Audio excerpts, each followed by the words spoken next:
The world is becoming more unglued by the day. Local consequences are now showing up. We are seeing sky-high gas prices, higher food prices, shortages, and more. How should you respond? Go to redpills.tv/patriot. That's redpills.tv/patriot. And secure your long-term emergency food storage from My Patriot Supply. My Patriot Supply is by far the largest preparedness company in America. They're in stock and shipping quickly in unmarked boxes to your door. Their emergency food supplies last up to 25 years in storage. When you need it, it'll be there. Lunches, dinners, drinks, and snacks totaling over 2,000 calories a day. Get free shipping on any order over $99. Again, go to redpills.tv/patriot.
From the spaceship in the sky to the simulation in the mind. Let's all embark on another journey of Conversations on the Fringe.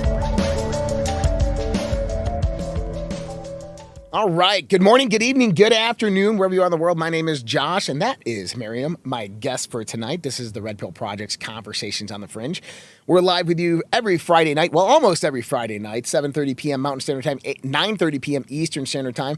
This is where we talk about those things that people don't usually talk about in normal conversation, those things that exist on the fringe within the mind, those things that expand that mind beyond that normal perspective. This is where we have those great conversations of conscious expansion. And tonight, my guest, Miriam, I don't even know what to say. I mean, we've done a few shows together on American Media Periscope. We've talked offline. You had a fantastic documentary, which you're going to tell us all about, that you raised over $1 million to produce. You've done massive investigative research into the George Floyd killing, the murder, is sacrificial murder, if you want to even look at it like that, that produced the riots a few years ago. And you're doing tons of other work. You're very, very well-versed on MKUltra, the Tavistock Institute, consciousness, conscious expansion. I mean, whatever it is, I mean, we can talk about it all. We're going to have a great conversation tonight. Miriam, I mean, let's just start this out. Why don't you tell us a little bit about your documentary and kind of your wake-up call to bring you to this? Yes. Thank you for having me. Yeah. I definitely live on the fringes. And in regards to my documentary, I'll just take a step back and say that my spiritual awakening happened at age 13, and I've been peeling the onion ever since. So at 13, I had a friend from Sunday school that got hit by a 18-wheeler and eventually died. And I was raised Christian, and I started asking questions. And I remember being in Sunday school and just asking, so if someone's a Muslim and they're a good person, what happens to them? And the answer was, don't worry about them. God will take care of them. And it was like, bah, wrong answer. So I started asking questions and discovered my third eye, started trying to do out-of-body experiences to see my friend. And that really put me on a path of self-discovery, read Out on a Limb, by Shirley MacLaine really early on, was listening to Art Bell.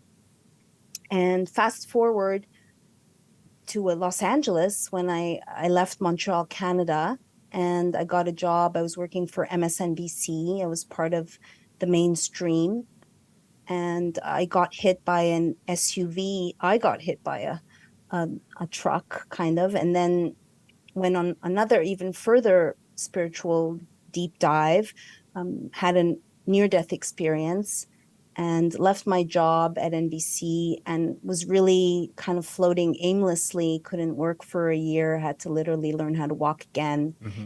And it was really an initiation into health and wellness. And then the bees flew into my life. I started having literally magical experiences with bees as I was starting to research colony collapse disorder, and discovered that it's a female society, and it's about the sacred feminine, about giving back. And that was like 5 years of my life working all over the world, trying to figure out what the root cause of colony collapse disorder, and really open my eyes to the adulterated food supply, to the way in which we treat honeybees as indentured slaves, the neonicotinoids, Bayer, crop science, Monsanto, and raised $1 million. It was Ellen Page at the time, who's now Elliot Page, and was embraced, I guess, or accepted by the mainstream. And then after blowing the whistle on Bayer, and then launched honeycolony.com, which is a magazine and marketplace that is proverbially foraging for the best sources of information regarding health and wellness. And then I guess I was on a shit list more and more, started covering things like medical freedom that I won't get into today, and just was one of the first to feel censorship as early as 2017. So the bees are very important. And I was saying back then, the bees are ancient messengers, but will we listen? And today, 10 years plus later, I say that we are the bees slowly dying by sublethal doses of poisons that now includes genetically modified information. Yeah. And just have been delving into big pharma and covering those beats. And then, of course, the Rona regime, I was covering 12 hours a day, every day, blow by blow. So I can leave it at that. I don't know if you want to get more specific about the honeybees, but they're very important and they are still dying. And I think there's still a lot of education. One of our tagline slogans was "Be the change, BEE, that you want to see in the world." And I still think that is very much it. And it's like, I tell people, you can wear a cross around your neck, but you might as well be wearing a face diaper. Are you walking your talk? Are you looking at your shadow? Are you just taking responsibility and trying to transcend a victim mentality? It's not what happens to you, but what you do with what happens to you. Mm-hmm. I remember hearing a lot about the bees back in the day. And everybody back then was saying, in a decade or 2 decades, we're going to have complete system-wide global collapse of the food supply. I believe during that time, a lot of people stepped in and intervened and tried to help to save the bees. And I think that we've made progress. But can you tell us a little bit about how the colonies were actually collapsing? What was happening that caused this to be produced? Well, it's a death by 1,000 cuts. And people can say it's Wi-Fi or Monsanto seed, but really at the root cause is just like humans dismantling their immune system. And you could look at a grain of pollen and find up to 16 different fungicides, herbicides, and pesticides, and they synergize. So two different poisons can be 1,000 times more toxic. And the same thing goes again with humans, that they accumulate in the body. And so people think that doing a cleanse is like drinking juice or doing a master cleanse, but it's really honoring your temple and keeping it clean. And it's really sad today that we're constantly more so dodging a poison. So what was happening in the hive was the beekeeper would open up the lid, and in a very short amount of time, the queen would be abandoned with some brood, and the bees would disappear. And you could get esoteric and say they went to the fifth dimension, or for organic beekeepers, they never witnessed a problem. Of course, you can't control your bees, and they can fly up to 5 different miles, and they're called flying dust mops. So it's really these nicotine neonics. There's a whole family of them. So the old fangled poisons were organophosphates. So you would spray them and you'd see the death or the kill right away.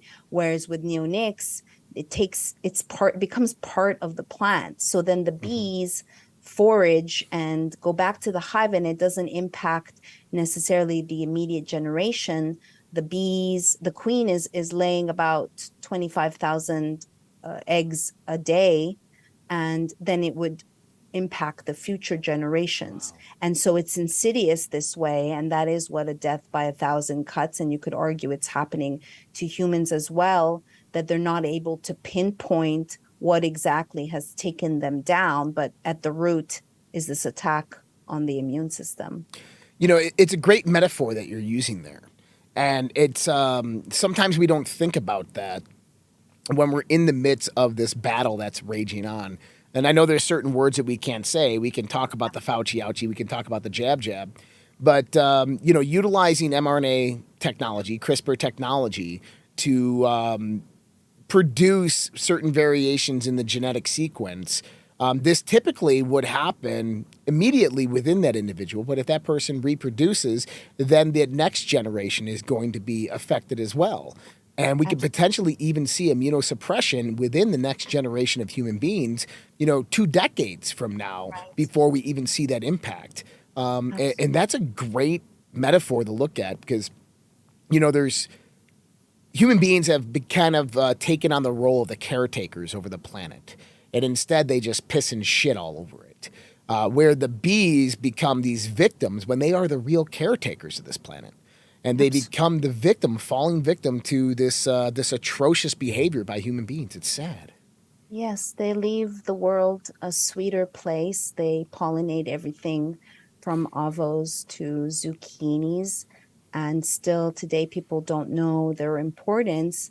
I like, for instance, if you walk by, let's say, rosemary, and you'll notice one bee, and if you get silent and quiet, then all of a sudden it's like magic. You realize that there's, 24 of them, and they're buzzing around, doing their business. And it's sad today that the bees are doing better in urban environments than in some countrysides. And this was happening. We visited France and Germany, and it was happening in Italy. And later I was living in Greece and covered colony collapse, or CCD, there. And it was really a worldwide problem. However, in America, I believe it's the only country which is trucking bees from state to state, and just constantly going from whether it's the almonds, the cranberries, the blueberries. And in nature, Michael Pollan is in the film and says God doesn't put all his or her eggs in a basket. And that's the way it should be. I studied permaculture. I was a beekeeper. And the message I've been getting for a really long time, as early as 2013, was to really leave the United States, or at the very least, be in a place where you can have clean land and clean water, and just lead a simpler life, which is definitely, I was leading a simpler life when I escaped to Costa Rica at the beginning of the Rona regime, and I fantasize about going back almost every day. Well, it's I've been to Costa Rica, I've been to Panama, I've been to Guatemala, El Salvador, I've been to Mazatlan, Manzanillo, all up the Central American Western coast board, as well as all over South America, Eastern Asia, And you're right. There's some places that you visit that have this energy to them, this vibe to them, Right. and they're just way more peaceful and they're way more natural. And that's I think that's the best way to explain it. Is it's such a natural vibe in that you feel more connected with nature. You feel more connected with even people around you because it's almost as if everybody is tuning into the same frequency within that area. I've traveled. I used to be a digital nomad, and I really gravitated to Costa Rica and have a community there. I think for me, I had fiber optic internet, but there's more jungle than there's man, and the jungle doesn't accept everyone. So I was humbled that I was accepted, and also not everybody can handle the insectoids.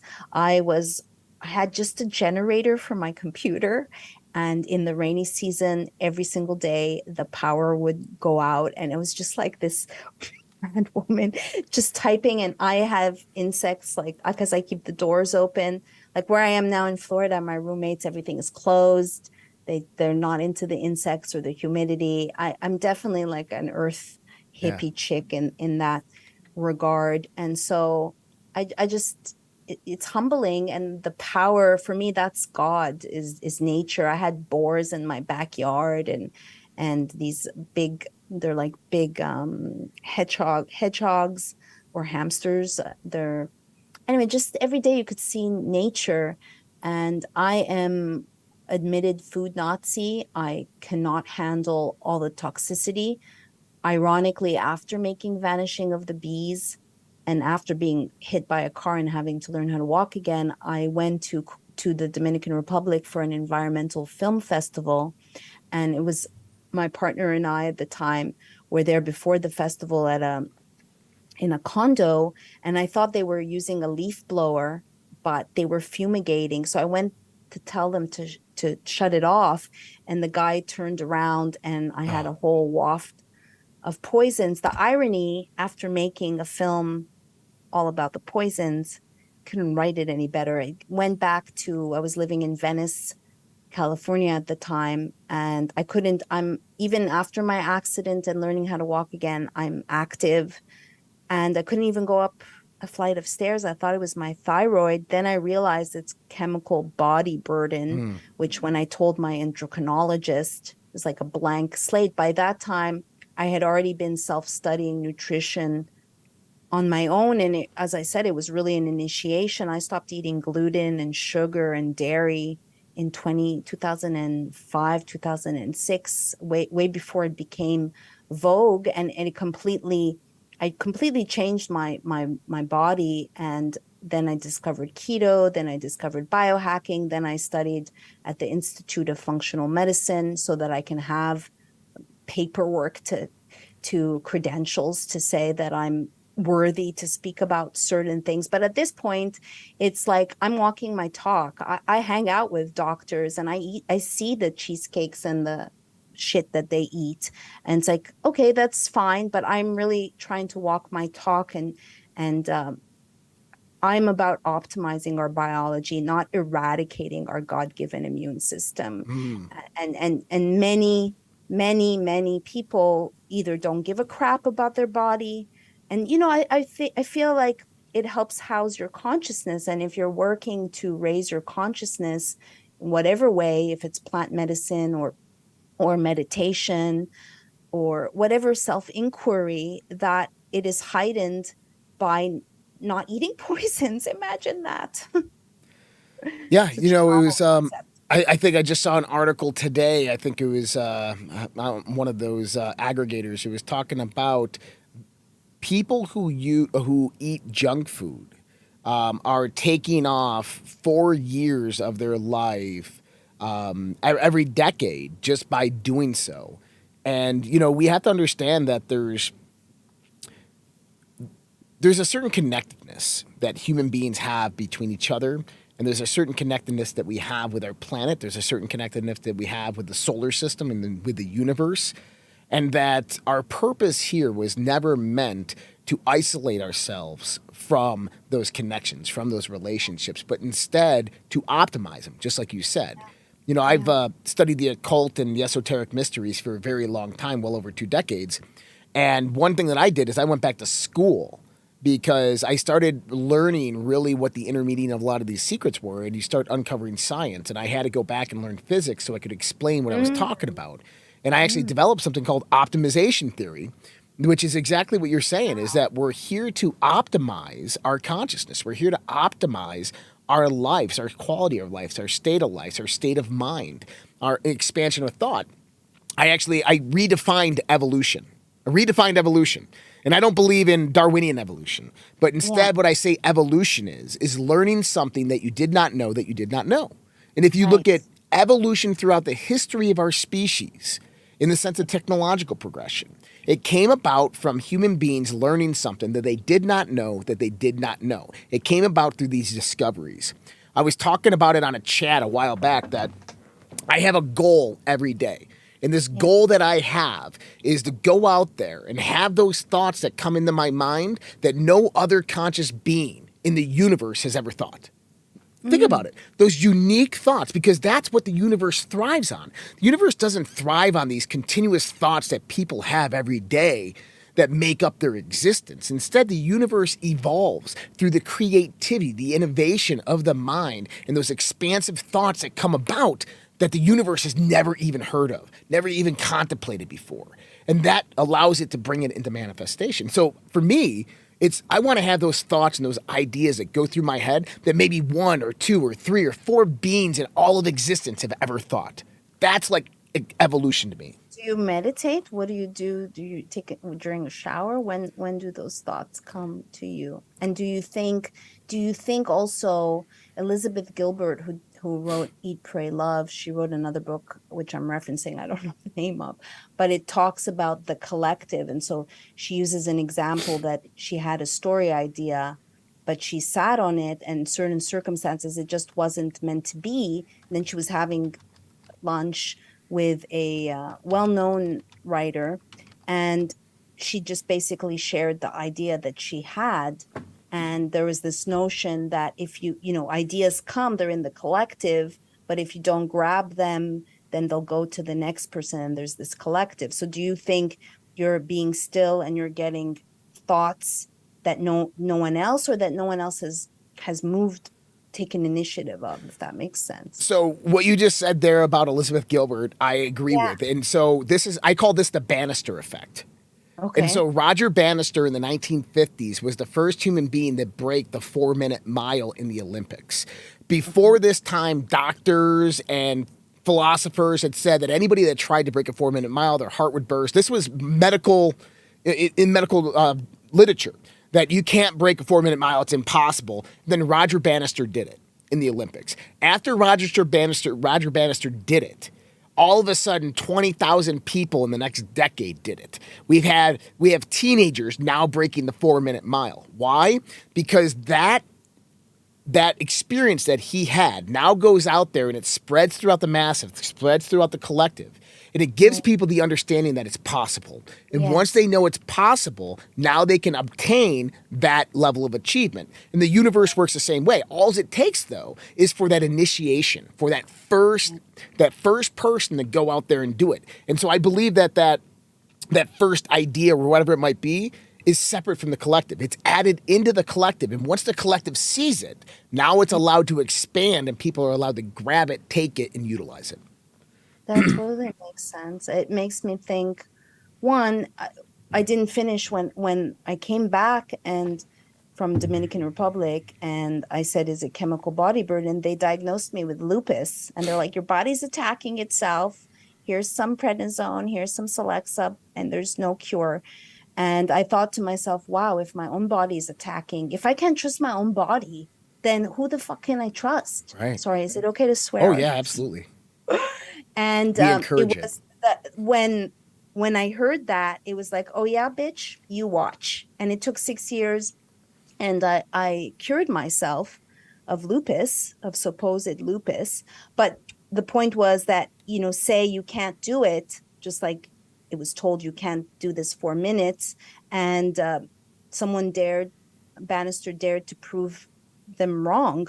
So it's and now we're living in an environment that's just fear, fear, fear, impossible, you can't. Of course, there's this whole woke side, which is not realistic, but the atmosphere is one of fear, and also there's a lot of interference. Whether people will make fun of saying that ultra high frequencies or other substances can calcify your pineal gland. I just think that we are amazing species. And I've now witnessed that when I tell people like, oh, I was hit by an SUV and dragged 35 feet and had to literally learn how to walk again, was outfitted with a metal rod that I removed. I've had a near-death experience. I've reversed lupus. And then I'm 49. Do I look 49? No. What am I doing wrong? What am I doing right that others, because my friends back in Montreal, they do not look as youthful as I. And I think it's my spirit, but it's also, again, honoring my temple and not allowing the no's or the limits. You learn in Landmark, not that I'm advocating to drink the Kool-Aid, but I did garner a lot from Landmark of turning complaints, for instance, into infinite possibilities. And again, it goes back to, it's not what happens to you, but what you do. And in these apocalyptical times, I, as an empath and someone who's a journalist who's constantly digesting and transmutating all this negative shit, I have to remind myself constantly, one, to project my light, because I know I have a lot of light, and also how, I'm trying to incorporate how good can it be.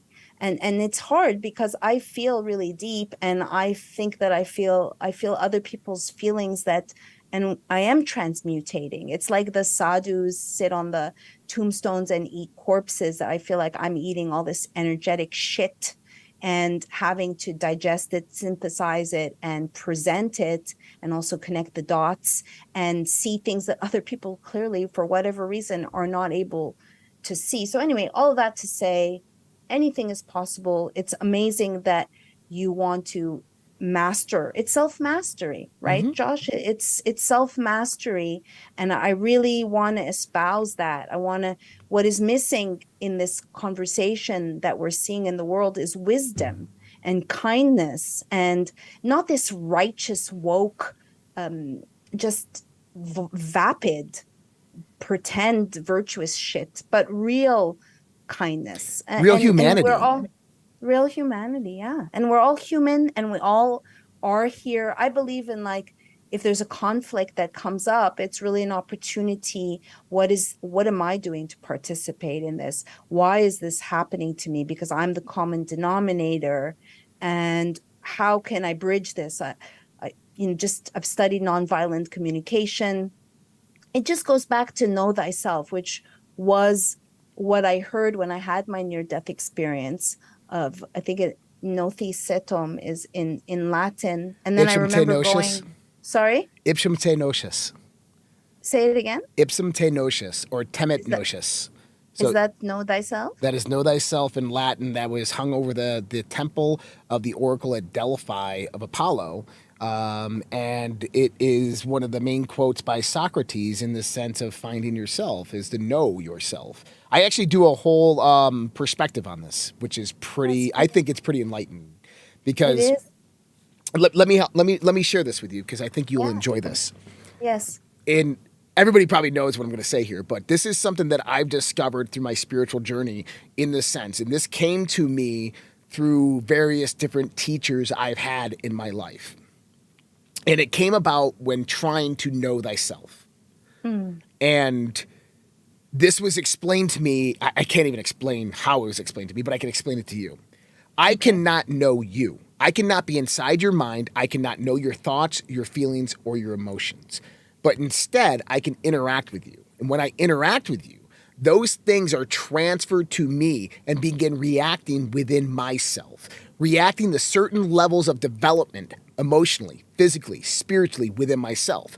If I am developed highly emotionally, highly physically, and highly spiritually, then there's going to be a strong interaction with another person who's developed at that same length, which means that I can only know you as well as I know myself. I cannot know you intimately and deeply within your own mind, but instead intimately and deeply within my own mind.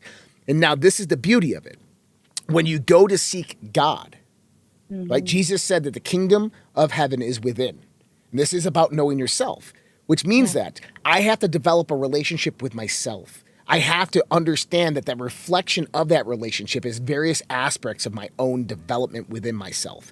And so when I seek God, it's the same level of relationship. I can only know God as well as I know myself. I can only know nature as well as I know myself. If I don't know myself, then I can have no relationship with God or with nature or with other people. True that. Very well said. Yes, I agree wholeheartedly. And, it's to be aligned with the mind and the spirit, the heart. The resonance of the heart is like more than 3 feet. It outweighs the resonance of the brain, which is why I think they're attacking our hearts and humanity and normalizing the shit that's going on. But very, very much so. When you said Delphi, I was in Greece, and I didn't know that it was that saying in at Delphi. But I went there, and also that's where the bee goddesses were. And when I saw it, and Delphi was also the frequency, the energy there, it's like I've never felt such a serene is the word that comes to me, as serenity. That was palpable, just beautiful, beautiful place. So yeah, I agree. And I really wish that to humanity. I'm at the point where I think that we may be living in a simulation, and this is the real test, the mark of the beast. What do you want to call it? The Fauci ouchie, whatever. I'll pass. And I really think, I don't know if you've thought about whether we're in a simulation. This is a test. I don't even know, like, I'm even questioning whether people are NPCs, because there is a vacancy there regarding the spirit and the soul. And it's like, to me, I don't give a crap what color you are. You could be purple. I don't care. I just care if you're a good person. And I really gravitate to people that carry wisdom keepers, because I find it far and few between. On top of the fact that they're taking books away, or they're, the Ministry of Truth is vaporizing knowledge. So do you know who a gentleman by the name of Philip K. Dick is? Yeah. He passed away many years ago. He was a sci-fi writer, for those out there that don't know. He wrote A Man in the High Castle. In 1978, Philip K. Dick took part in a symposium with some of the world's top minds and scientists in the world about the nature of reality. And it's interesting that they brought in this sci-fi writer to talk about that. They had Isaac Asimov and a few others there as well. Okay. And the hour conversation that he had was incredibly enlightening, because it explains a lot of things. Now, you mentioned simulation theory. Simulation theory is something that I went through when I was at CU Boulder, and I was studying physics. And we actually had to watch one of these modern day symposiums on simulation theory. And I found it completely ignorant to the fact that the scientists were standing up there comparing our universe to a human-made computer system, which, if you think about it, a computer system is made of various different elementals and molecules put together that come together. They use electrical signaling and processing and resistance and non-resistance and amplification to basically produce signal generation. That signal generation is harnessed to produce various different functions within a computer system that produces, a construct or a simulation. But at the end of the day, this is based upon the system of nature. This is based upon the movement of atoms, quantum physics. It's based upon electricity. All the fundamental laws of nature are inherent within that simulation. So we shouldn't be comparing, right? We shouldn't be comparing the universe to a simulation, but yet the simulation as a rudimentary and elementary universe. Okay. Right? So when we start to think about it in that perspective, it starts to mold and transform our idea of a computer system. That the digital world is simply a very, very elementary and rudimentary universe that we are developing. And that it mimics that of the primary universe, which could be a possible simulation. Now, Elon Musk has come out and said there's a very, very good chance that we live in a simulation. Now, Philip K. Dick in 1976 at this symposium, he starts to go on to talk about simulation theory, right? And he starts to talk about how our reality doesn't necessarily seem to be what it is perceived to be. And he starts giving these examples of a kitchen, of a rich person's kitchen, and how they have a painting over the wall, and they have a bouquet of flowers on the table, and that there's food that is served every evening. And every day that he goes into the kitchen, the painting stays the same, but the flowers get changed out and the food's always changed out. And he looked at it in the sense of computing processing, that if we lived in a simulation, that's just way too much energy input for the simulation to change those things out day in and day out, day in, day out. He said instead what you would see is you would see, if this was a computer simulation, you would see minor fluctuations within the painting, within the walls, within the tablecloth. You would see certain things begin to change within your environment, but just barely noticeable. But over long periods of time, you'd notice these progressive changes. He then goes on to say this. Yeah. And he says, I wrote Man in the High Castle about this man who wakes up one day in Nazi-controlled United States of America where the Nazis won the war and were progressing towards the West. He goes, this was a true life story, a biography of what actually happened to me. He goes, one day I woke up, I was in this world, I was meant to save that world. I came back and I wrote about it. He goes, I lived in this parallel dimension, I came back. I'm not crazy. This is really what happened. He goes, we live in this simulatory universe, and I'm going to explain to you how it actually happens. And he goes, we got a whole group of people out there who've seen this, experienced this, and know this. If you've seen the Netflix show OA, yeah, a long time. It's a right. old one. Yeah. So OA, where she would be able to time dump between the multi dimensions. And so basically what Philip K. Dick comes out and says is that we're kind of like in this parallel time system where all time exists parallel to itself, except that its change is frequency. So everything vibrates at a different frequency on the timeline. So this linear perspective or endurance of time that we actually have is this transition through variations of increasing frequency. And that we can shift just so slightly between those various multi-dimensional time frames. Based on our frequency? Based on your mental frequency. Now, I came up with a theory many years ago before I even heard Philip K. Dick talk about this, that the Mandela effect, something that we've all heard. Yeah. That the Mandela effect is actually nothing to do with CERN or anything like that, but simply the law of conservation of energy in the universe attributing to the creator nature of who we are. So as we create our own reality, we project our reality tunnel out there, talking about Terence McKenna, we project our reality tunnel out there. And the universe begins to conform towards our reality tunnel when our emotions and our intentions are aligned towards it. Well, if we exist in a timeline or a universe that is not conducive with that vibrational thought that we're trying to manifest, the universe has to bring about the path of least resistance to bring that. So sometimes that's going to be a millimeter to the right on a dimensional timescale, and we'll shift to the right and all of a sudden start vibrating in this other time frame where the law of conservation of energy, the energy is lowered to bring about that type of reality. And you oscillating between until you cement? So you're continuously changing between these different realities. And so I came out with this theory because it only makes sense in the sense of the dynamic of the universe and how the universe unfolds that it would be something like this. Now, what's interesting is that as we shift between this multidimensionality, right, is how would we tell stories of this? How would we recognize it, right? Well, in the modern day, we have something known as the Mandela effect, which came around circa 2010. But you have to look at the history of the Mandela effect and how it really came about. People started noticing it in the late 1990s when Nelson Mandela was released from prison, ended apartheid, became president.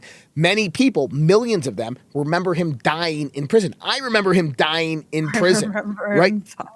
So this is where the Mandela effect was created. But also, 1998, the time this came about, was when computers and internet started coming around really, really big, where people were communicating through digital. That's right. Then we had 2010 where it really became big, and that was the advent of social media, when social media became popularized. It all started coming about in the social conformity, in the sense when social communication and digital communication increased in abundance. So here's the thing, is if it's 1980 and we're having, hey, the cornucopia on Fruit of the Loom, it's gone. What the heck happened, right? And you go to your buddy and you're like, dude, didn't Fruit of the Loom used to have a cornucopia? And they're like, nah, dude, don't remember that. And you're like, maybe I just made it up. But there's no way to check. There was no internet back then to go look up a picture, to go look up maybe, hey, does anybody else realize that cornucopia is gone?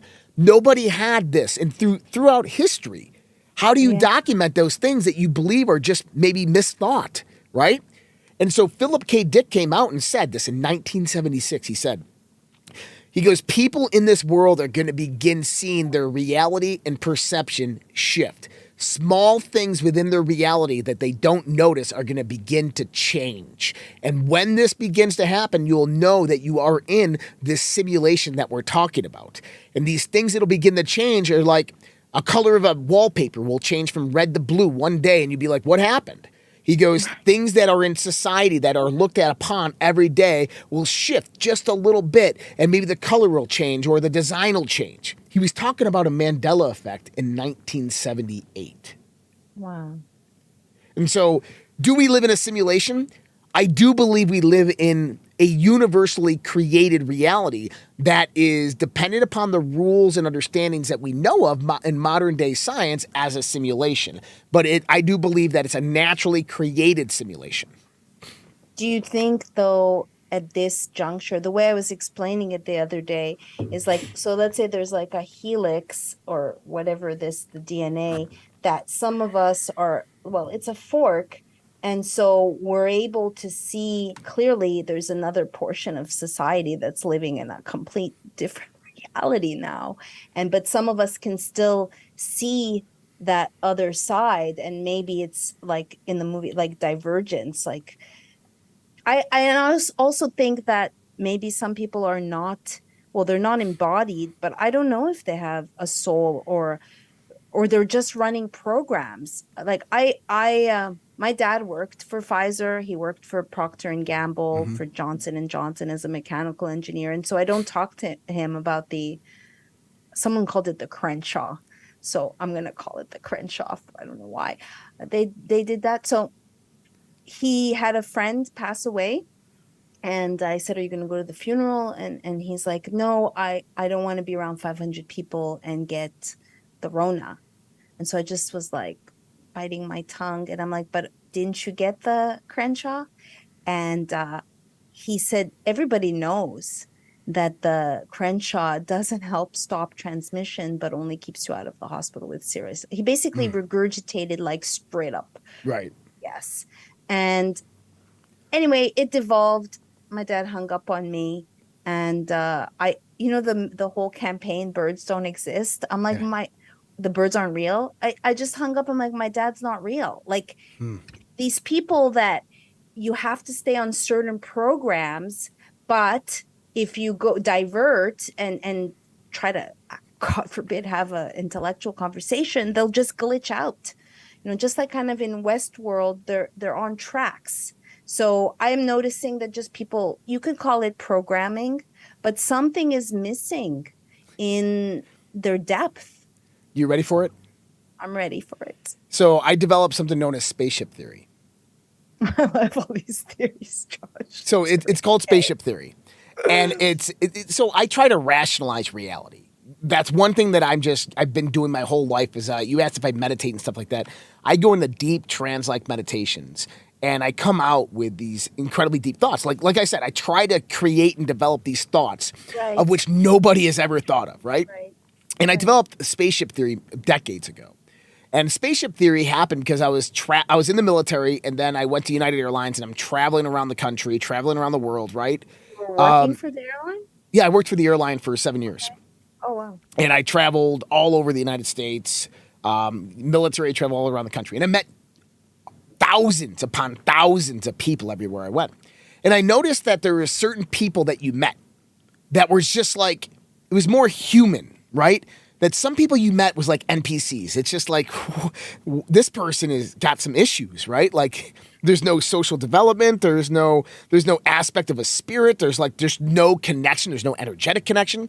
And then you get these other people, and it's like finding a long lost friend. It's like discovering this family member that you've lost, and you're like, oh my God, like we got to stay in touch, right?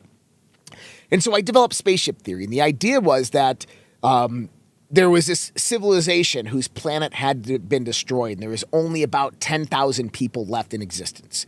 And they climbed aboard a spaceship, and they went into stasis and hooked their minds up into a computer-generated simulation and headed for the stars to go find a new planet. And they put themselves into this AI-generated simulation. And the simulation was supposed to mimic their home world, a perfect utopia, right? But the first simulations begin to fail. Everybody started fighting amongst each other and eventually crumbled the first civilization.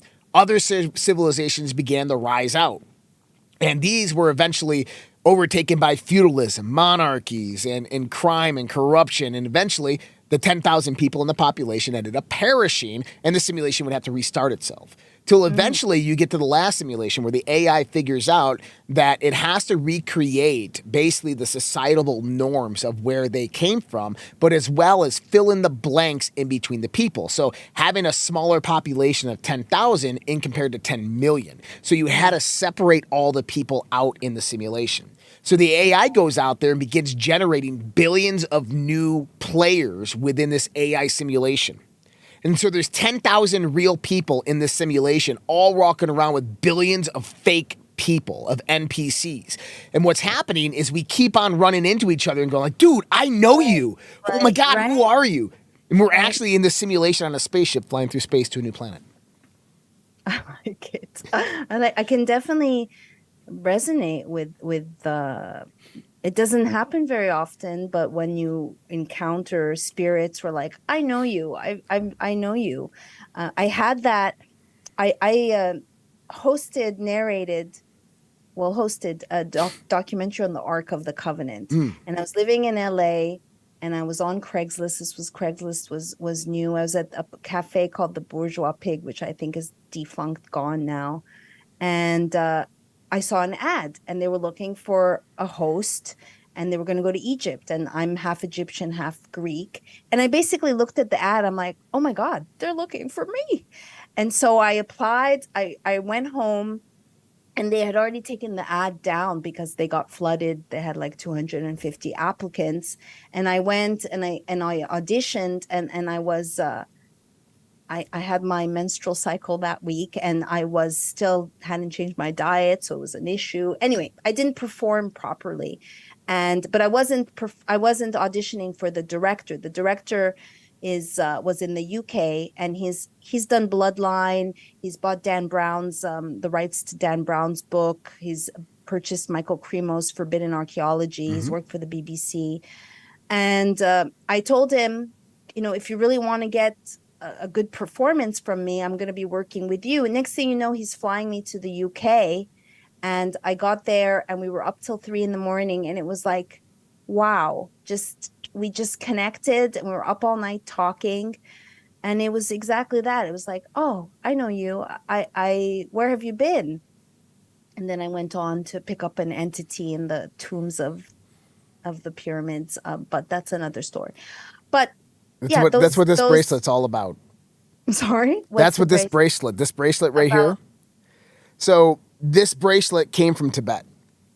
Okay. And I've told my audience knows this story, but it's a great story. And Ken's probably watching. So there was a time when I was going to get my Master Reiki certification.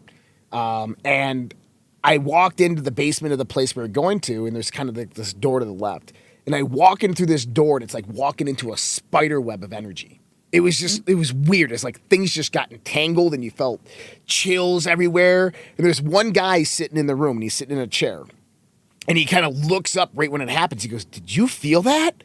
I'm like, "Yeah, what was that?" He goes, "I don't know, but sit down next to me. We need to talk." And so we started talking. He's telling me his whole life story. His brother just passed away. He sold his businesses, trying to get rid of his house.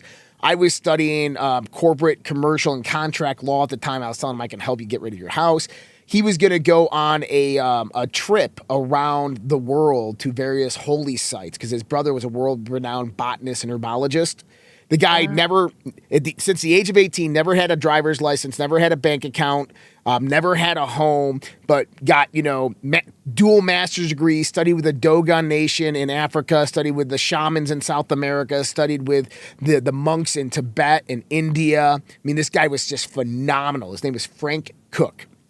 But so me and Ken are talking, and we kind of just hit it off, and he's like, we kind of like stayed in touch. And he goes on his trip for 6 months. I talked to the mortgage company, I kind of help him get out of this whole thing. They let him stay in the house for a year and a half. He comes back and he's like, I got to talk to you. You need to come out here. And he's like 80 miles away. Wow. And I was in the military at the time, and I'm like, okay. And like, I started thinking about it. So I go into this meditation. I'm like, where do I know him from? Where do I know him? Because there's just this connection. Right. And in this meditation, I open my eyes in this meditation, and I'm in full Roman battle armor. And we're standing behind, there's like this roof of an old wood house, kind of halfway out of the ground. And there's like kind of like another log right beside it. And it's like kind of a grass and sandy area. And we're standing behind the wood roof thing that's sticking out of the ground. We're on knees. And we're holding hands and we're saying a prayer. If we shall die in this life, shall we meet each other in the next? And we're both Roman soldiers. He was a general and I was his under general, so second in command. And we said this prayer: if we shall meet each other, if she will die in this life, shall we meet each other in the next? So I came out of it and I'm kind of like crying, like, man, this is crazy, right? He was really like spiritual and deep, and it was very vivid. The next day I drive the 80 miles and I go to visit him. And he's at this tea house in Frederick, Maryland. And I walk in the tea house, and if you can imagine it, you walk through the front door. It's nice and like earthy setting, very, very dark inside, but very beautiful dark. You got the sound of flowing water, nice, beautiful sounds everywhere. And there's tables on each side, right and left. But he just happened to be at the middle table at the end of the hall. And so like you walk in and you're just looking right at this 6'3", blonde-haired, blue-eyed German guy looking at you with a big old grin on his face. And he's got a box in front of him. And I go up there, give him a hug, and he starts telling me about his trip and all this stuff. And I'm sitting here, how do I tell this guy about this meditation that I had, right? Like, how do you say that to somebody? And this is the first time you're sitting with him. You don't know him, right? Well, we've hung out before this. Okay. We've gotten together before this, but we never really talked about how we knew each other. And he's like, I went here, I went to India. He showed me pictures, and he goes, then I went to I went to Thailand, and I went to the Sleeping Buddha Temple. And he goes, I'm at the Sleeping Buddha Temple, and the head monk there called me in the back, and I didn't know him, but apparently he knew his brother. And the head monk goes and shows him these 2 bracelets, and opens up a little wood box, shows him these 2 bracelets, and goes, you've met someone recently that you're connected with through lives and through time. He goes, I blessed these, and this one is for you, and this one's for him. And I'm sitting there going like, oh, man, this is crazy. Who is it, Ken? Who is it, right? And he opens up the box, and he's like, here you go, brother. And I'm like, wait a minute, hold on a second. And he's like, yeah, man, this is crazy. I'm like, well, Ken, I got to ask you, where do we know each other from? And he goes, man, I'll tell you, I've had this deep feeling inside that we were both Roman soldiers in a past life, and we made a promise to each other. If we died in that life, shall we see each other in the next? And I just started, right? But that's what this is. That's what this represents to me. That's beautiful. I know, isn't that? It's like one of the most remarkable things that's ever happened in my life that reminds me that we are here for a reason, for a purpose, that there's so much more that we don't know. And that we are here not to figure it out, not to learn something new like I've talked about before, but instead to remember. That's it. To remember. Oh, I have tears in my eyes. I want to share with the audience that I texted Josh to confirm for today, and I got like an immediate response, and I was like, that's fast. And if you hadn't said anything, we both texted each other at the same time, which is amazing. And we've not ever talked about spirituality, so I didn't know what was going to come out. I don't know that you knew about that I'm a spiritual being, but I have to say, Josh, that I did, I guess it was the first year of the Rona regime, and someone gifted me I didn't know that it was a soul retrieval, and that we were going to do past live. And as open as I am, and I know I'm an old soul that's come back many times. I know I carry wisdom, but I didn't, I'm always kind of skeptical. And she's like, "What do you see?" Like, we started, and I was like, I wanted to say, "I don't see shit, bitch. Like, I don't see anything." But I'm joking. So then we progress, and I saw certain things. And then when we got to this life, I see words and I see numbers. Ever since my near-death experience, like, I woke up with supernasal powers, and then just this heightened, my whole constitution changed. I would walk by lights, and street lights, and they would go off, not as much, but it still happens. And I just saw the word hijack. And I have to say, like, I don't know if I need to do like another ayahuasca ceremony, which has been calling me. The last time I did which I don't know if you've done plant. Is it okay to talk about plant? Yeah, absolutely.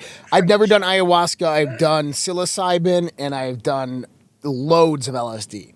More LSD to probably kill quite a few elephants. I haven't I haven't done. I did it once, and I had a bad experience in Costa Rica. But the last time I did ayahuasca was ironically in Corona, California.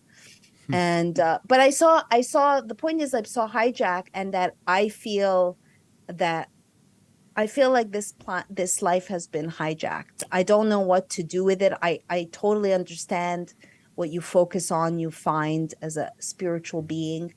I know that I choose to cover the news I feel like I'm that movie Everywhere, Everything All the Time. I feel like I'm having an existential something with time. I know that time is a construct, and if you do plant medicine, time and space pretty much disappears. But I will wake up and I'll be like, "Oh, it's 3:36," and I'm right. I see numbers. Like today, I'm like, "How old are you?" 34, and he was just turning 34. I just see the number. If I'm mental about it, it doesn't work. And I was still in San Francisco, and I was just like quiet. I'm like, "What the hell is this thing with this time?" And I just heard, "You're a timekeeper." And I'm like, "Yeah, what is that?" I still don't know. And then recently someone told me that I have an insect mind, which I also don't know what that means. But then yesterday when I interviewed, or the day before, Andreas, who I want to introduce you to, he sent me a video of this woman that she talks about timelines, and the show is flying insectoids and timeline, something like that. So it merges it. Tomorrow I have a woman that's going to come, and she deals with the Akashic records. She told me I have, I know what's going on with you with time. I don't know what it is. We'll see tomorrow. But I feel like I need like my own reset, my own great reset needs to happen, because I feel like I have allowed all of these negative, I cry for the planet. I understand, and I say everyone has their karma and dharma. Like, I have to just worry about putting my oxygen mask, and I want to create heaven on this earth, and it's kind of hard to just, there's wispy woo-woo people that just like, they don't look at what's happening. When I was in Costa Rica and the Rona was first going on, this cafe actually had a sign like forbidding people from talking about what was going on, which I'm not for. But my point is that there's these hippie people that, just want to deny or not acknowledge. And so it's a fine line does that make sense? Like, yeah. You create your reality, but you still have to acknowledge, I believe, what's happening in the world, rather than be like an ostrich and details. I'm all about details. Maybe it's because I'm a Virgo rising. I feel like the devil is in the details, and that, wanted to get a t-shirt, "Details Lives Matter," because no one's fucking paying attention to them. So that was a lot, but I just feel like I need a great reset, because I know I have a lot of light. I think that's why the globalists, or whoever these people are that are censoring. I also have cancel PTSD. I mean, and I know now it's normalized, but they've come after my bank account, Venmo. Now they've gone after my employee, Airbnb, Instacart, Amazon. They took my books away. I read. I'm a bookworm, and it's taken a toll. It's taken a toll. Well, you know, you said some interesting things there. And for me, I'm very close to understanding who and what I am in the sense of my role here. I believe that on the soul level, on the spiritual level, that there is a level of existence beyond where we are at right now. That life doesn't end, it only transmutates into various different forms of energy. Right. And that we come to this material dense plane to expand, to learn, to help, to grow, to allow others to grow, whatever it might be. Is that there is some type of evolutionary aspect to the universe, to what God is, that is built into it all, right? And that we are all here right now for a very specific reason. And when you said that you cry for the world, for nature, right? This is something that I've been struggling with the last year and a half, is that it almost feels as if I'm carrying the weight of the world on my shoulders, going through and watching what's happening to the world, going through and figuring, because we have a certain level of accuracy, excuse me, we have a certain level of accuracy with our reporting. Since November 2020, I mean, we've been probably 92% accurate in what was going to happen. Yeah. That's not a good thing. And watching it happen and watching it unfold is incredibly scary, especially when you got children and you got friends and family, especially when there's a lot of people left in the dark. Right. And I feel you on that, because it takes its toll on you mentally, physically, spiritually. And, I know my role is not here to save people. It's not here to save the world or save the earth, but yet to save myself, right? That's the true salvation, is the saving of yourself, is coming to that realization that you have to exist beyond the conditions of the world, beyond the conditions of your environment. And when you step above that plane, when you exist beyond the conditions of your environment, you now control and dictate that environment. That environment now conforms to you instead of you conforming to it. Excuse me, I got something in my throat, but I got a great example of this, actually. I feel, before you continue, Yeah. I feel that that's the initiation. That's where I am right now, and I vacillate between those two, because I know I'm a magical creature and I've manifested lots of things, but I'm getting, I'm taking responsibility that I'm allowing the density to pull me down rather than floating above it all, and, like you say, dictate the world. And I also just want to add that I do feel, if I did have children or a man in my life, that I would be happy, meaning that would enrich me. But my family's in Canada, and I've lost a lot of friends and family, proverbially. So that's a separate issue. I'm also very picky, and I don't drink. I'm not going to go to a bar. I'm a worker bee, and worker bees, they work till they kill themselves, and maybe that's my role. Anyway, go on. Well, so the idea comes about this. I saw this on TikTok, and it really sums up kind of what I was thinking, is that this mother's teaching her son a lesson one day, and she's got 3 different pots of boiling water. In the first pot, she puts an egg. In the second pot, she puts a potato. And in the third pot, she puts coffee beans. I thought you were going to say a frog. Okay. And everything in the pot, the potato begins to boil, the egg begins to boil, and the coffee beans begin to boil. She goes, look at the egg, and it was soft and fragile before, but now the water has made it hardened. She goes, go look at the potato. Before it was hard, and the water has made it soft and vulnerable. She goes, but look at the coffee beans. The coffee beans changed the water. She goes, in each one of these scenarios, the potato and the egg, the water changed them. They allowed their environment, the conditions of their environment, to change who they were. Whereas the coffee beans stood up against the environment and changed the environment to who it was. And it remarks this Gandhi quote of "be the change," right? This is a prime example of understanding that we have to rise above the constraints of our environment and allow ourselves to change that environment and mold it. And this is how we truly create a better reality, a better world, a peaceful world. You know, people are telling me to tell you about the Jello. And this is something that we've gone through for the last few years. And I was talking, my brother Jake used to co-host with me. He started his own business, doesn't have the time anymore.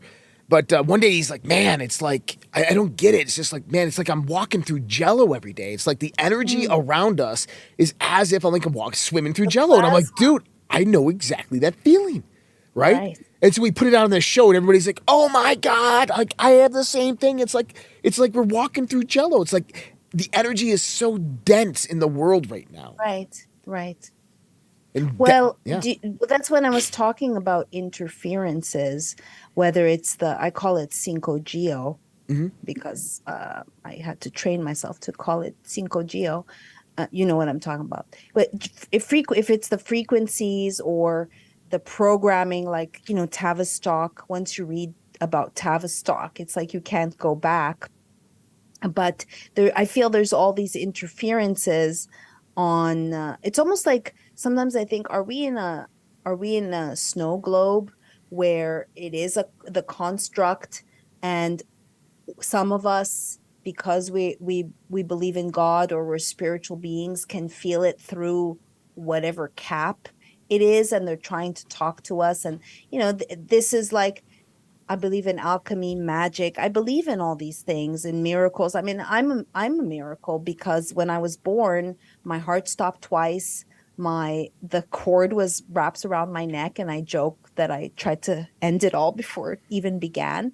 But in itself, I'm like a cat. I think I'm on my 6th or 7th life. And I also go to bed every night. I wake up saying, please God, let me be of service.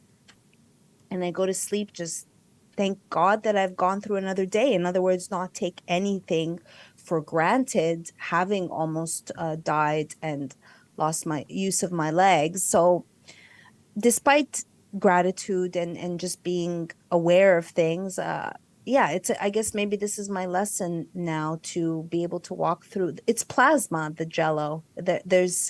I've just recently discovered that there's something called plasma, whether it's the ethers, but maybe there is some interference literally going on.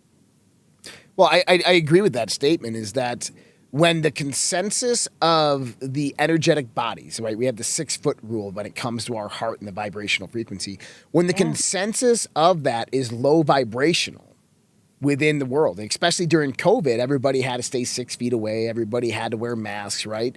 And so you get this low density vibration that begins to occur. So you existing at a high vibrational state, trying to walk through this, you begin to feel it. You begin to feel the reflection of that low vibrational state. And you go, this sucks. This is like Jello. And it's so depressing. Yep. 100% agree. Yeah.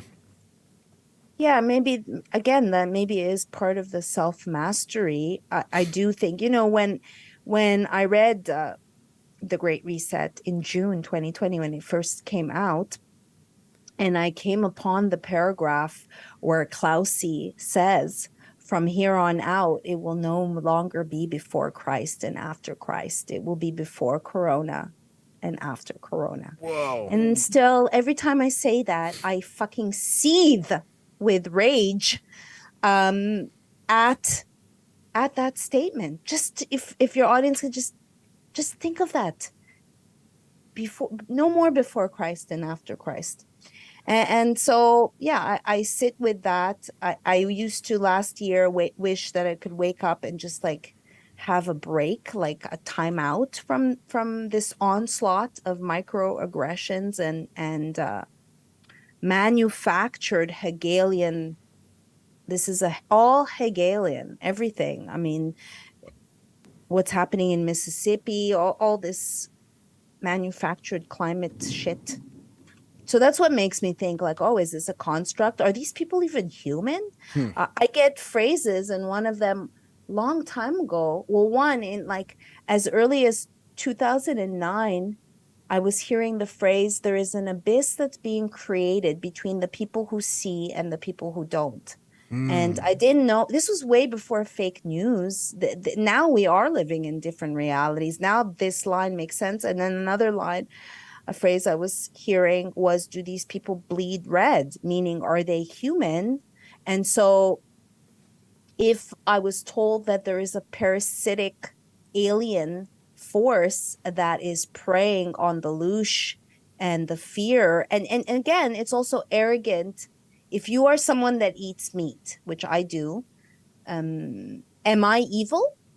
I pray. I'm grateful for the food, but I consume creatures, as my friend says. So if there is a thing out there that's eating us, proverbially, our blood, whatever, are they inherently evil, or are we their sludge? You know, just to position it that way, to get past the good evil paradigm and just consider like we are their farm animals. Clearly, I feel, I don't know why they wouldn't choose an organic option, but you know, I think it'd be tastier. But anyway, I'm teasing. But just to just ponder on that possibility. I do remember a friend who was a mentor for a short time, and I've interviewed him, Bernard Gunther, who did a film on aliens and presented that possibility of they're feeding on us. Yeah. Again, if it's our fear, they clearly love the fear, the low density vibrations. It's a good possibility. Now, the reason I say that, and I try to stay away from this on my daily show, because it's a little too fringy for some people. But the more and more we look at the situation, we have to come to the conclusion that these people have a lack of humanity. If you listen to Noah Harari, right, Yuval Noah Harari from the World Economic Forum, he talks about us plainly in the third person as animals, that human beings are animals, but he's not putting himself in that context. And if you notice the way that they express this stuff and they bring it to the concern, when they talk about humanity, they talk about humanity as separate from them. Now, we can call this elitist complex, right? But at the end of the day, what is the world actually being turned into? And I came to this realization the other day when I started kind of organizing this, is that the world is being led into a digital prison, right? A digital prison. Right. It's being led into a zoo. Into a zoo where the animals have this primary illusion of freedom. They can walk outside their gates, but at the end of the night, they're still locked in their cages. That they're fed only what the zookeepers want to feed them. Within that meat or the vegetables or whatever they're fed, the zookeepers can put their medicine to make them sedated, to make them more calm. They can only interact with people through various different barriers set up by the zookeepers. They're completely observed day in and day out. Right, especially with under the skin surveillance. Yeah, and so we are being moved into a digital zoo. This prison is becoming, this planet is becoming a prison planet. It's as if humanity has done something wrong and we have been convicted of crimes that we have no idea what they were, and we're being imprisoned by some type of intelligence that is greater than ours because they are duping us into it. Right. I want to also add to that, and I see some comments about the parasites. Several years ago, I think it's the best piece that I've written I wrote it, it took a year to write, and then it took a year to try to find a home for it because it's out there. But it was titled How I Lost My Partner to a Parasite. And I looked at the FX series Legion, where he lives with the devil with yellow eyes. And then I also looked at nature and all the parasites. Recently in July, Scientific American, I always get dyslexia. They devoted the entire issue to parasites, and there's a movement of conservation for parasites. I promise you, parasites don't need help. There's tons of them, and we've been living with them, and it's not just when you go travel to another country. So if you look at toxoplasmosis, which is the most infamous parasite, right? The crazy cat lady, and maybe you know this, the fact that the parasite will go into a rodent, rat or mouse, and make the rodent sexually attracted to a cat, to a completely different species. And then it jumps into the cat, and then it jumps into the human. It does not want to overtake the human. So I watched my ex go through these stages to the point, because he's very intelligent, he was aware. He went to Haiti and covered a voodoo ritual. And he was literally standing in feces and blood and God knows what energetic parasites.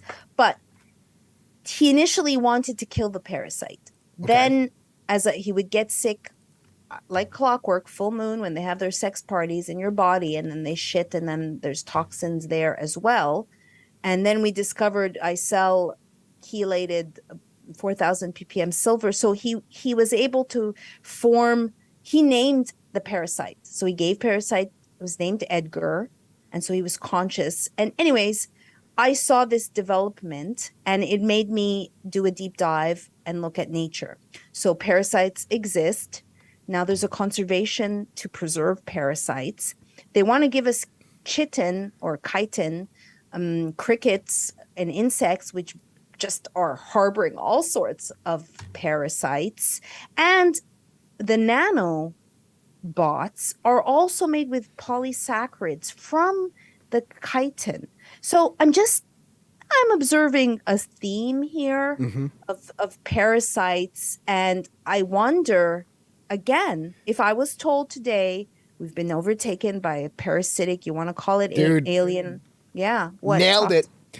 What? So I've talked about it on this show before. It's not something I talk about much.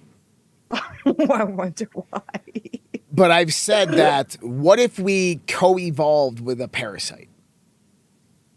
What if there was a parasite on this planet a long, long time ago? And this might freak some people out, okay? But hear me out here. Have you ever gotten into the Tartaria? And there's an Andreas is all that I'm going to introduce. Okay. Is all about Tartaria, and there's a star fort where I live, and there you go, star forts. Star fort maniac, yeah. Okay. So for people that don't know the story of Tartaria, Tartaria is supposedly the civilization that existed on this planet only a few hundred years ago.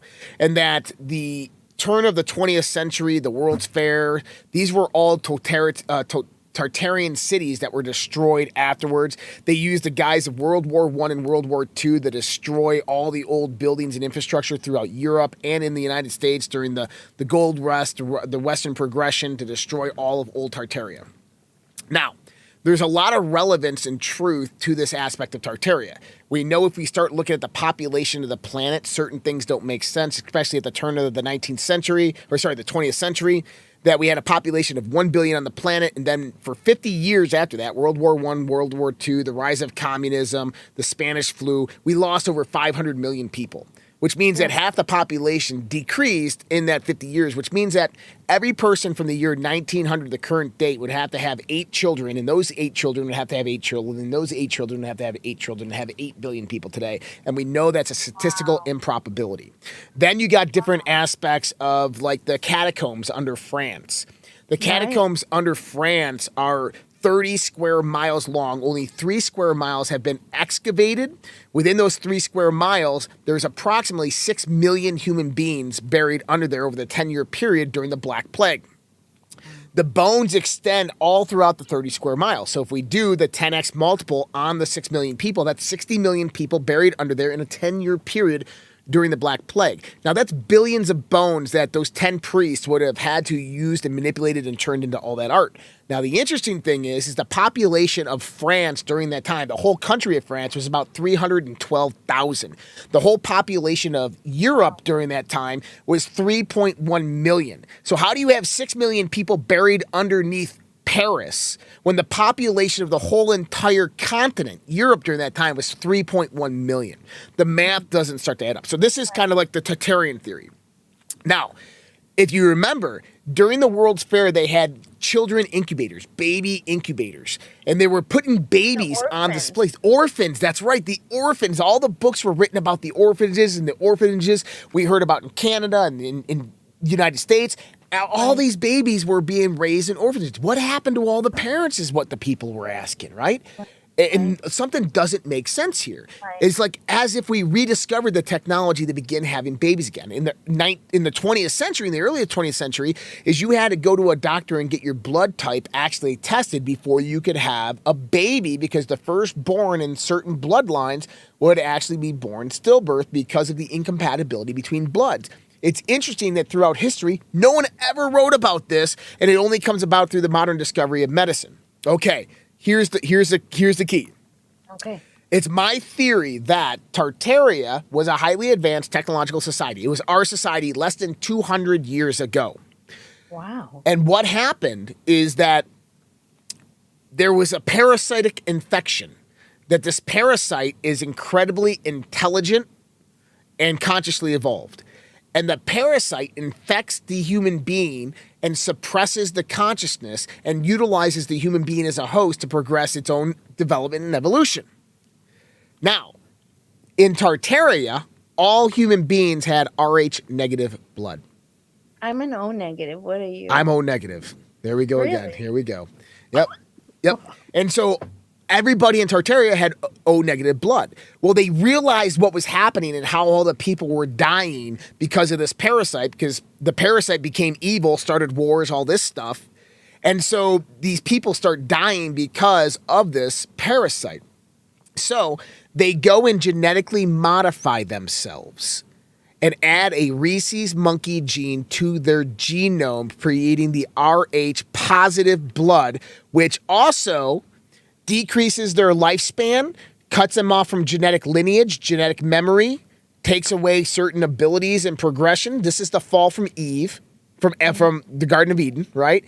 That the genetic modification that we did to ourselves to save ourselves basically delineated our society downwards, because our lives were cut in half or 1/10 or whatever it might have been.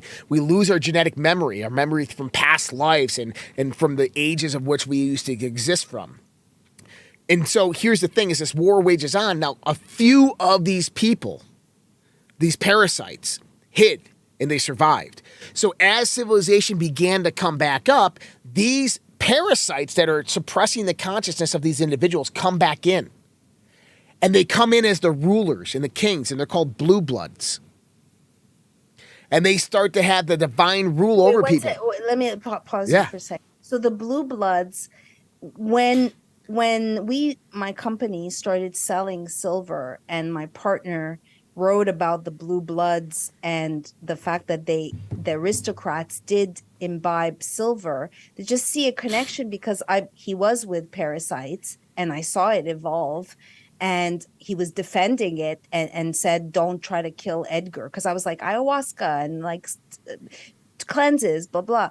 But the silver, somehow, you said aristocrats and blue-blooded, and I noticed that he was able to be okay when he took silver, and the parasites would kind of like, they gave people, animals, insects superpowers, and I think they can do the same for humans, that you become a mutant. Sorry, go on. So the blue bloods. And the parasite has genetic lineage, genetic memory, and it has the ability to heal the body. Now think about what we talk about with secret societies, and various members of these families, right, are indoctrinated into the ancient mysteries. It's almost like they have this memory of the past.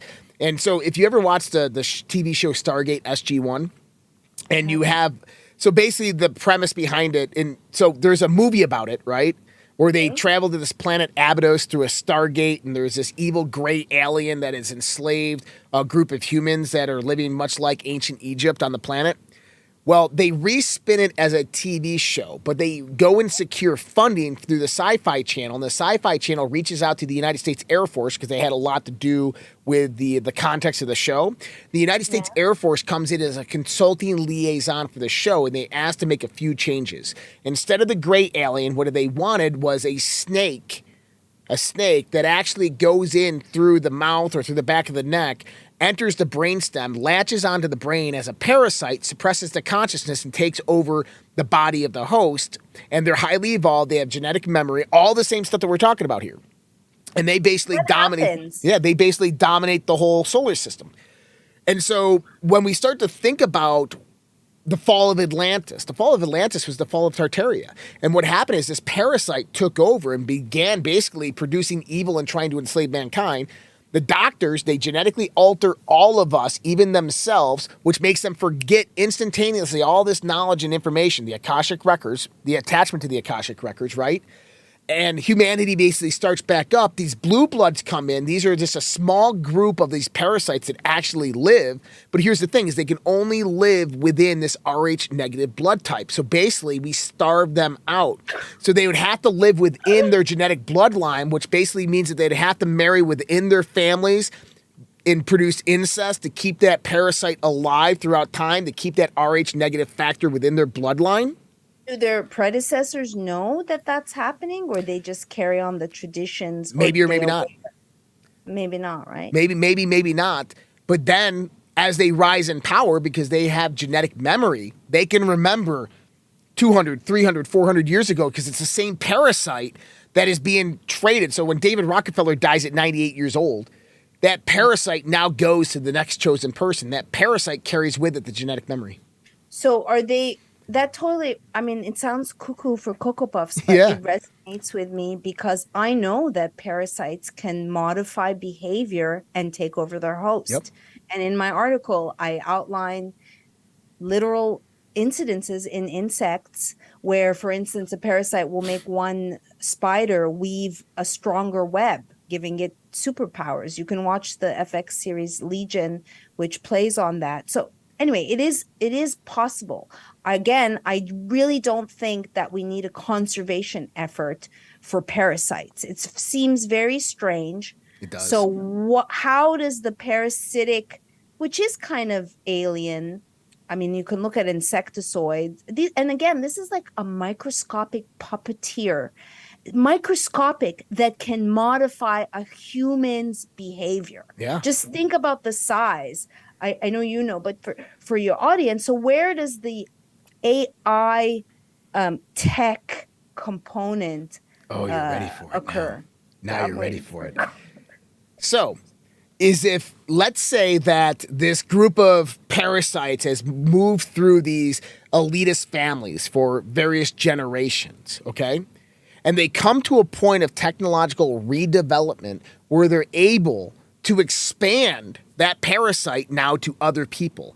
How would they do it? Well, they would have to develop a technology to basically undo the genetic modification that was actually done. But in order to do that genetic modification, they would have to put some type of technology into the arms of every human being to begin the genetic modification change to allow that person to take on that parasite once more. Wow. And there we have it, folks. There it is. I tap you. Kudos to you, Joshua. Well, there you have it, folks. Everyone could go home now. Well, I hope I'm wrong on that. I really do hope I'm wrong. It's a definite theory. They just came out looking at 2,000 samples of the Crenshaw. Yeah. And interestingly, they were all missing the mRNA, but it was littered with nanotech.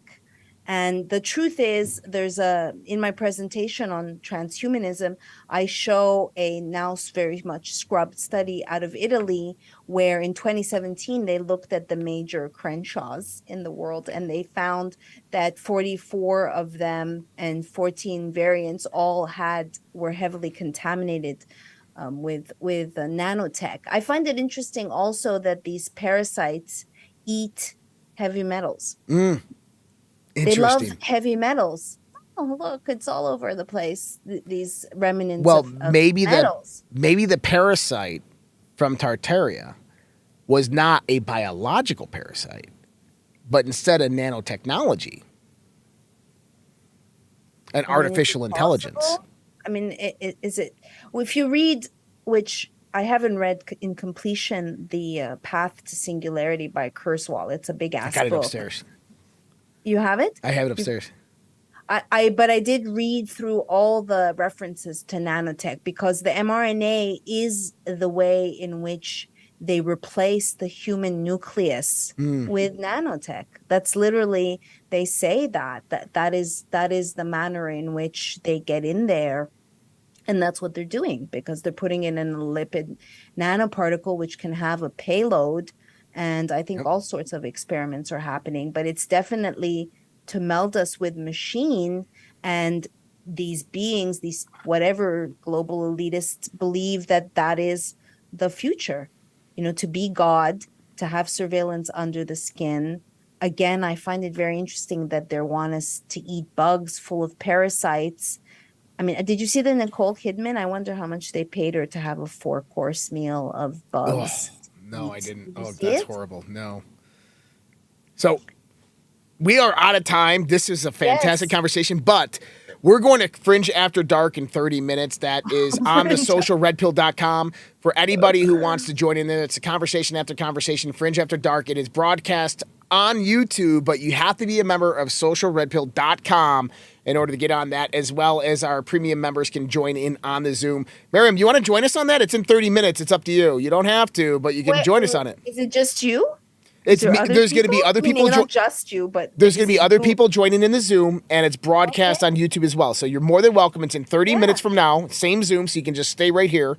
We're going to end this show, and then if people want to jump in, they can ask you questions. They can have dialogue with you. It's a pretty kind of intimate experience. Okay, fantastic. Do I have time to plug my yeah, project? absolutely. Let everybody know where to find you, how to support you. And I'm telling you guys, you need to go out there and support Miriam because her work is absolutely phenomenal. I've been following it for like the last 6 months, and she's an amazing human being. Go ahead. Let's get it out there. Thank you. So you can check out my work on Vaxter. They just published a 2-part series on CERN and timelines. And please support my George Floyd project. I believe that Josh will put the link. Just to keep in mind, I've made an award-winning film that's been seen around the world, and I can, with your help, bring the truth on the George Floyd multi-layered psyop. I'm writing a book, which will be published by Logo Sophia whenever I finish it. And I'm working with, maybe you know him, Josh, the awesome Sean Hibbler. Sean Hibbler sounds familiar. He's done some... lack of a flat earth, but he's an amazing editor. He also did a documentary on George Floyd in 2020, and this is a different type of film. It's called The Real Timeline. You can go to the Give, Send, Go and watch my kick-ass trailer, and every little bit counts. I like to say that in her 6-week lifespan, a honeybee will only produce 1/4 teaspoon of honey, so your contribution matters. Absolutely. Please support real journalism, not prostitutes and parrots. So, yeah, and guys, you can go to givesendgo.com/MARYAM. Is that it? No, is that your, I put it in the chat. Yeah, I had it in there. Hold on a second. Yep, so it's, okay, givesendgo.com/MARYAMHENEIN. It's her full name, Marion Heinen. I can't pronounce your name. I'm sorry. Name. Heinen. I just put it in your chat on. Perfect. And so, guys, go out there. It's also going to be posted on the Social Red Pill, and we'll get it out to anybody who wants to help support her. So please do. If you guys want to go for the second part of this, where we're going to continue this conversation, just join the socialredpill.com. If you are on the socialredpill.com, you guys should have got, if you're a Fringe After Dark subscriber or a master patron or above, you'll see that email coming with all the links for the Zoom and for the YouTube. For everybody else, the YouTube link will be shared here in just a few minutes. Watch out for that. Much love, respect. Thank you so much, Miriam, for joining us tonight. Thank you. She's going to be a regular, guys. Don't worry. We'll see all of you guys here in a little bit, and most of you guys, we'll see you guys later. Take care. Have a great night.